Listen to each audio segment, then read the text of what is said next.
So hello, I'm sitting here with Vern Harnden. I was welcomed into the home of Jean and Vern Harnden. And I met Vern at the 75th anniversary of the 155 Air Cadet Squadron and came to understand that Vern is among one of the first members of the 155 Air Cadet Squadron. And thank you for joining me today, Vern. You're welcome. So Vern, if you don't mind, can we talk about your history with the 155 Air Cadet Squadron, your military history? I understand you grew up in a farm near Ophir, Ontario, in McPhees Valley, I think you said. So tell me about your adventures as a young lad. As a young lad, I was a farm boy from back in the bush. Beautiful, beautiful bush, beautiful mountains, marvelous scenery. In a Scottish area. They were all Scottish. McPhees, McKenzie's, McKay's, Right. Sinclair's. Everyone was Scottish from the Highlands of Scotland, and they were Okay. very, very happy there because of the mountains. Right. It reminded them of the Highlands. Right. And we've seen many movies of Scotland, and it's very similar to them. Sure. It's They very, felt right yeah. at home. Yes, that Dunn's Valley is breathtakingly beautiful. So my grandfather, he cleared that land, Okay. and all the other pioneers, Scottish pioneers, they cleared their land right from the bush.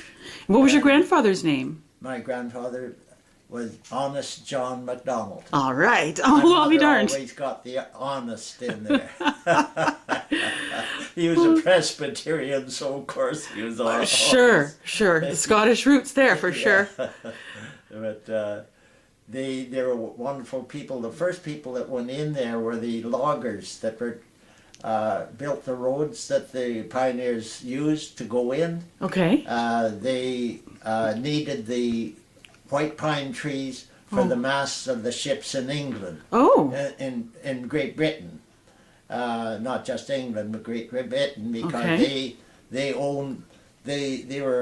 they had their empire all over the world. They need sailing ships, Okay. and they were also fighting France at that time, and they needed a white pine tree would cost, in today's dollars, be worth about $25,000 Wow. per tree, Wow. as long as it was 2 feet at the butt.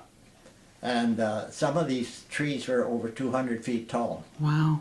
They went in there, the British went in and mined those, harvested those trees, and they built the roads Okay. that our pioneer Scotsmen went in and used to get into their farms.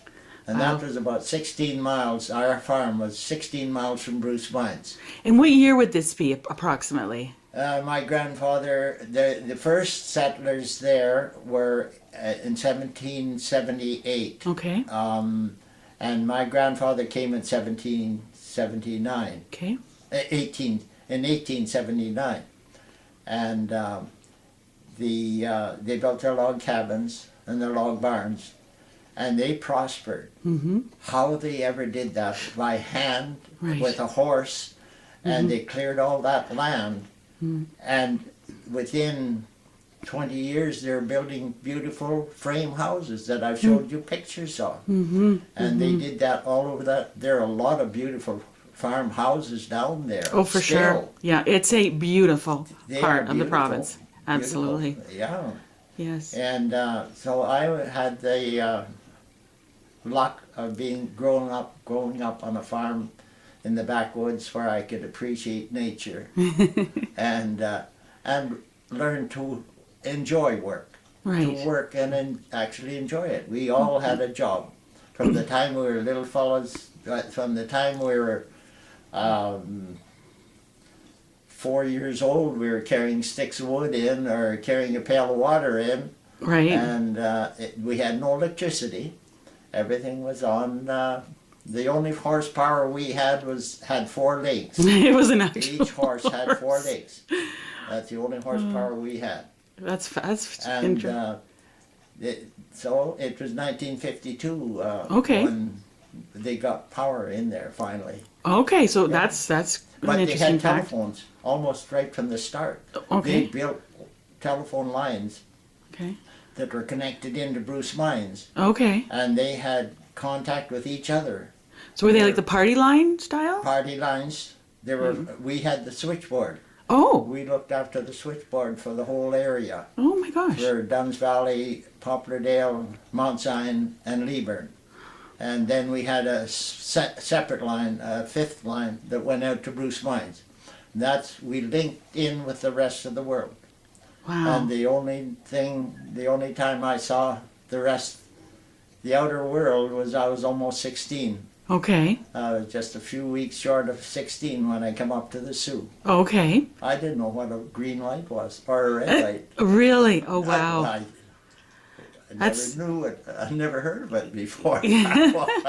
Back there. Well, we farm did. life was truly rural. You know, it Yeah. was truly a separate space. I grew up in a world that was surrounded by mountains. Right. And we right. didn't know much about although we were interested in the world from what we learned in school, but our life was just mainly in that area as far as you could walk. And it did not stretch past that very much. Yeah.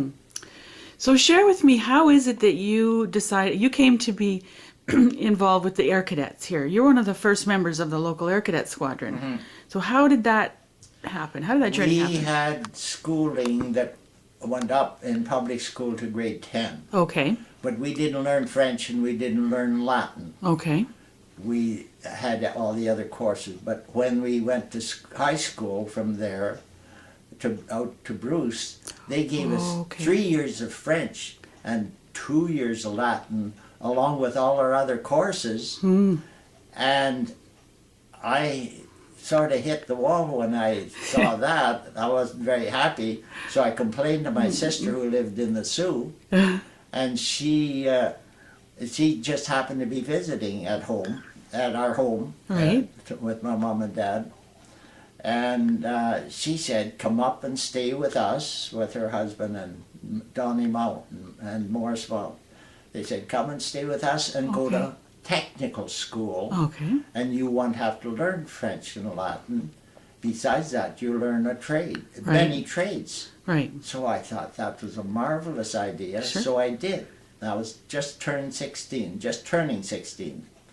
And it was the middle of February, the middle of September 1944.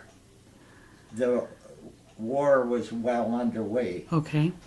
It had been going since 1942. It started in 1942, when the war was only 3 years along.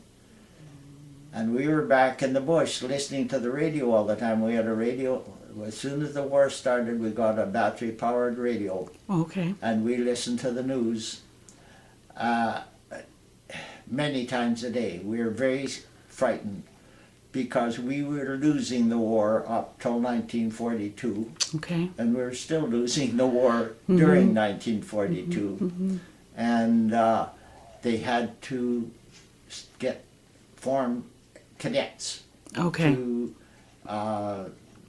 make up for the casualties that we knew we were in a terrible, awful war, and we were losing on every front. Right. In the Pacific, in North Africa, Okay. in Russia, we were losing the war. And they had to replace those men. They knew it was going to be a long war, and it was going to be a hard war, and we were going to get a lot of people were going to expire. And so they formed the cadet corps. When we start in high school, when you started high school, you had the choice of going into a cadet corps. Okay, so it became Now, a choice. you went into Army Cadets if you didn't join Air Cadets or Sea Cadets. Okay. So right away, my brothers were both in the Air Force. I joined the Air Cadets. That's and I good. loved airplanes anyway. Right, right. So I joined the Air Cadets. And it was wonderful. I just really enjoyed the Cadet Corps right from the start. For one thing, I think, because we're used to discipline on the farm, we Oh, knew sure. what responsibility was. Right. They would send us to the back fields with a team of horses when we were 12 years old and with machinery on it. And no one thought anything about it. They knew we Right. could do it. Yeah. And you accepted the responsibility of working with those horses and with that machinery. So we knew what responsibility was, and the Air Cadets, it was easy to get in there, and it was a lot of fun. And I'm not used sure, to- sorry, Vern, I'm not sure a lot of people realize that being a member of the Air Cadets, that was something that the young boys, you had to basically choose one of those. That was the policy of the Canadian government at the time. Is that correct? Yes, they supplied the uniforms and everything. Okay. And Wow. and we had a lot of good instructors. Okay. And they taught us in the Air Force. They taught Army cadets Army things, Right. and Sea Cadets things they need in the Navy. For sure. And they taught us how to work around and mainly fly airplanes, because once we came out of school, when we graduated school, we had a junior matric or senior matric, and you pretty well, then you went in the Army Cadets, you go into the officer corps, and the Air Cadets, you go into the air crew, Okay. and Sea Cadets, of course, you go into the officer corps there as well, Wow. because you had a high school education. That was a lot then. That was really important then.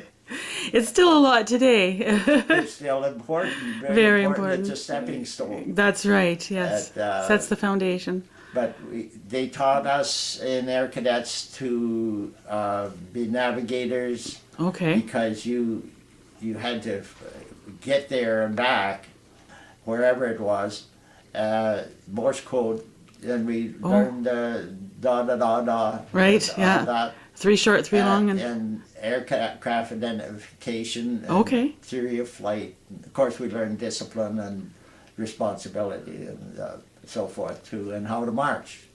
And Okay. that really went well when I joined the Air Force, because I was used to that. right. And it's very easy to do the transition from, and this is good for all corps, even today.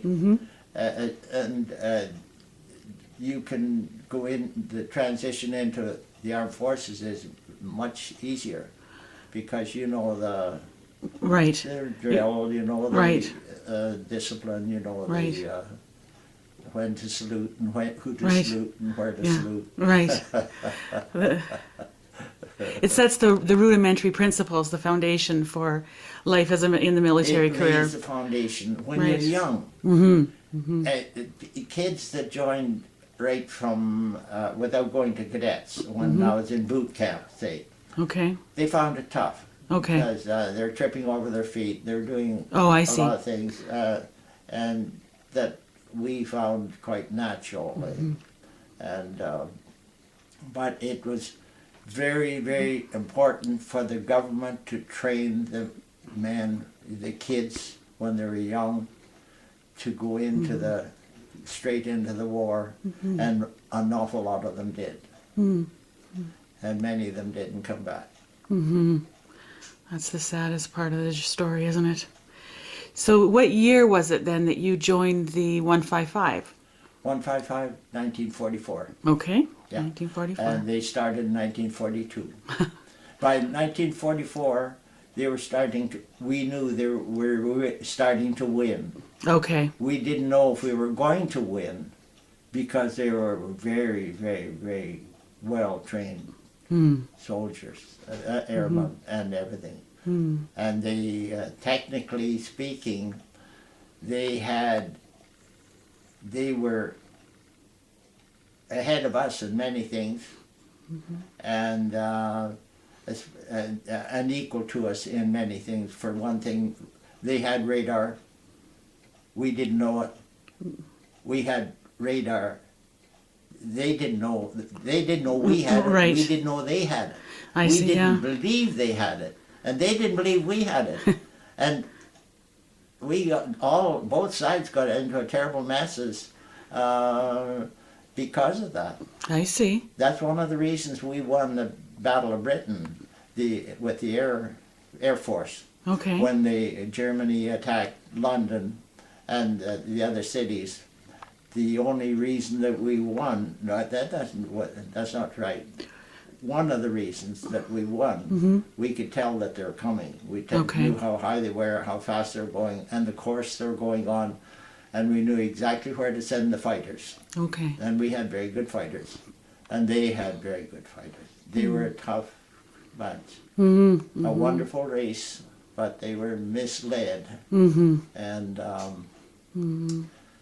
it caused a tremendous amount of damage to the whole world. True enough. True. Yeah. So Vern, you joined the Air Force then, right out of high school, is that correct? I joined right after, well, pretty well. I went out west on a harvest excursion for the heck of it. Okay. Just for fun. Yeah. And while I was out there, when we finished, we were getting ready to come back home. Okay. And I was going to get an electrical job somewhere because I took electrical training. I specialized in electrical training. I took all the other trades. Oh, okay. But specialized, I really loved the electrical work. So I picked up a paper, and when I was at the farmhouse where we were working, and the night before I was going to come back home and look for an electrical job, there was a newspaper lying on the table, and I went over and looked at it, and this thing popped out at my face and said, "We're hiring Air Force people with if you have a junior matric, we want you in." And so I wrote to them. The farm people were very, very nice, and they said, "You can stay here until you get the answer back." So I sent a letter in to the Air Force in Winnipeg. They sent me a train ticket, and no time at all. I was in the Air Force in 1947. So the train ticket to where? Where did you? They gave me a train ticket to Winnipeg. I joined up in Winnipeg. All right, gotcha. And I got some leave before I went to boot camp. I see. And then, okay. So then, of course, I went into the electrical branch in the Air Force because I was really interested in that. Right. And that was my trade right. throughout my life. You were starting to specialize in something. I specialized in electrical, and of course, once the Air Force gets you, they start training you. Sure. I got out of school and right back into school. And then you get the on-the-job training, and then they update you. The electrical trade, like all electrical systems in this day and age, they just keep progressing. Sure. Continuously progressing. Yeah. And so they have to keep training you. One thing about the Air Force, they did train you. Whenever you needed upgrading, they upgraded you. Whenever you needed equipment training with new equipment, you went to school and you learned. Out of the I was in the Air Force 23 years. Out of the 23 years, I spent 10 years in school. Right. Six of those years was teaching. Oh, very nice. I became an instructor in electrical work. But the rest of it was taking different courses and upgrading. And so it's the industries today would benefit if they did the same thing with their men. Really? With their people, their men and women. Yeah, right. And many do, of course. Yes, certainly. Yeah. So when you were after boot camp in Winnipeg, or where you were sent the train ticket to, where did you go from there? I went in boot camp in Trenton. Okay. We were there two months.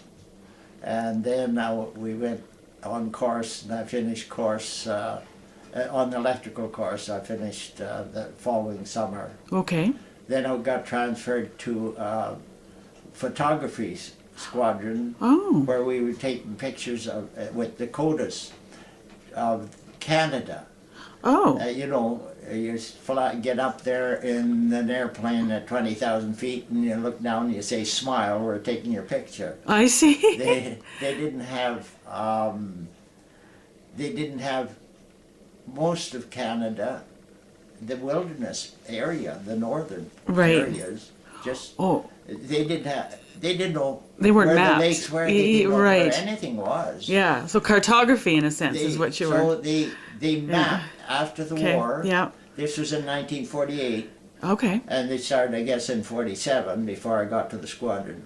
And they mapped all of Canada Wow. from one end to the other. No wonder you love photography so much. It's all taken by aircraft, Oh wow. and we took it at 20,000 feet. Oh jeez. We had to breathe oxygen. Oh. And, at that height.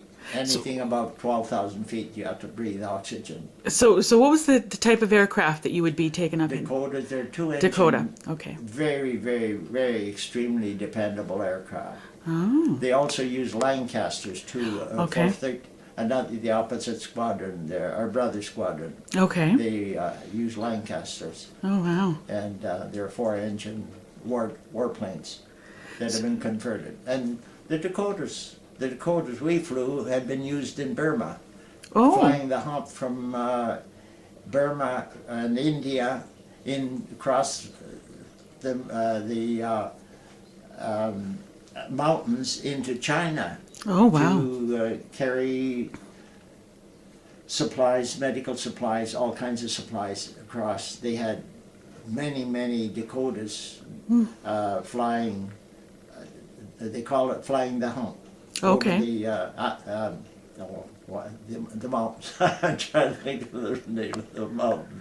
Oh, that's okay. Anyway, they had, and the reason we used those aircraft because they were designed to fly over mountains at high altitude, Okay. and so they had superchargers on them, I see. and that allowed them to get high enough that they could get over the mountains without damaging themselves. Right.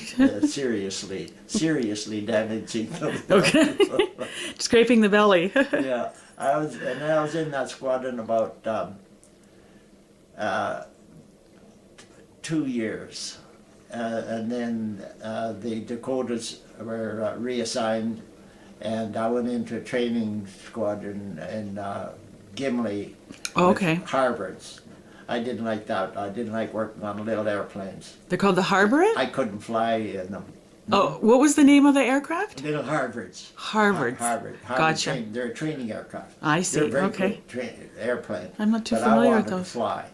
And I although see. most of the time we didn't fly, we repaired. Right. But we always had to fly in them after we did inspections. Okay. And then I went into, I was there only a year, and I got out of the Air Force then, and for 8 months, and I worked in ACR on electrical locomotives. I didn't like that much, so I figured I'd go back in the Air Force. Planes, So I trains, and automobiles. So I did. And I first went to 426 Squadron. Okay. And they were in the Korean War, taking Right. supplies to the Okay. men in the Korean War, Okay. men and supplies. Right. And I was there for a few months, and I got a very wonderful chance to go on a special aircraft. It was a new type of jet. They were called the Comets. Oh, okay. They were a 4-engine jet, and they were way ahead of anything else in the world at that time. They were a jet passenger plane, and British BOAC, British Overseas Airway, they used them, and it was a brand new system, and we bought 2 of them. Oh. And they were going to use them in 412 Squadron, which is the VIP squadron Okay. that is used to carry all the VIPs. Like 412 Squadron carries Trudeau. To this day? The place. Is All okay. the prime ministers and Okay. we had quite a large squadron and we carried almost everybody. With the 412 Squadron now just mainly is concentrated on the Prime Minister. Oh. But we were concentrated on members of Parliament and high-ranking officers and almost, Bless you. excuse me, and we carried the, I traveled with Pearson and Diefmaker and Louis Saint Laurent and the Governor General and all over the place, all over the world. Which Governor General was that at the time? I'm just trying to remember. Vanier. Oh, of course. Jean Vanier, He was right. the first one, the first Canadian. Right, right. Very, very nice fellow. Yes. And he was very friendly. And of course, Yeah. the VIPs, you know, people hate politicians just because they've been raised that way, I think.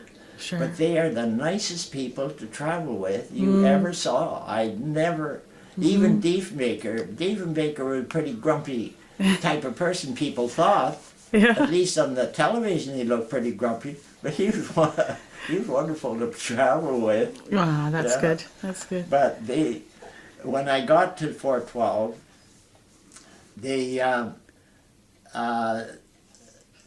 I said to them, your job is to carry politicians around. I said, don't you fellas find it kind of awkward and stressful traveling with them? They said, no way. They said they're wonderful to travel with. They said the ones you have to watch are the reporters. They got you. If you do something wrong, they got you. Oh, that's a great story. So I never had any trouble with reporters either. But I really enjoyed. Pearson was wonderful, a wonderful man That's to cute. travel with. Oh, We good. traveled all over the world. I was in 42 different countries, all Wow. told. That's incredible. And, So the Air Force squadron that you were with traveled traveled all over. extensively. Wow. Traveled all over. Yeah, actually, we used the Comets, the two Comets. They're wonderful airplanes. They had to be grounded for quite some time because they were the perfect. They were in a totally new field, and they were flying at 40,000 feet, Okay. which is what most planes fly at now. But they had a fault in the body, and they lost 3 of them, 2 of them from exploding in the air. The pressure, the frame, the outer body, the outer skin Okay. gave way, and they lost two total crews, 100%. Oh, what a shame. Oh. And so they had to redesign. They had to modify. They didn't redesign. They cracked around the windows. The windows were square. Oh, I see. They had to put in round windows and modify it, all the aircraft. But a lot of the other time we flew with piston-driven engine aircraft. It was called the C5. It had 4 engines, and it used to have the ability when it landed to reverse the props instead of pulling the plane forward, is pushing the plane back. Okay. And when they'd land, they had to warn the people, say, we're going to reverse the props when we get on the ground. There's going to be a tremendous amount of vibration and a tremendous amount of noise. And the plane would come to a stop very quickly when they did that. And of course, all that vibration used to break all the wires off. For guess who used to have to fly a lot of the time? They always had to carry an electrician with them. I'll bet they did. Fix the wires Oh. that had broke. And it was a wonderful airplane, very comfortable and very well designed. I mean, inside. It was well designed, period, but it did have this fault.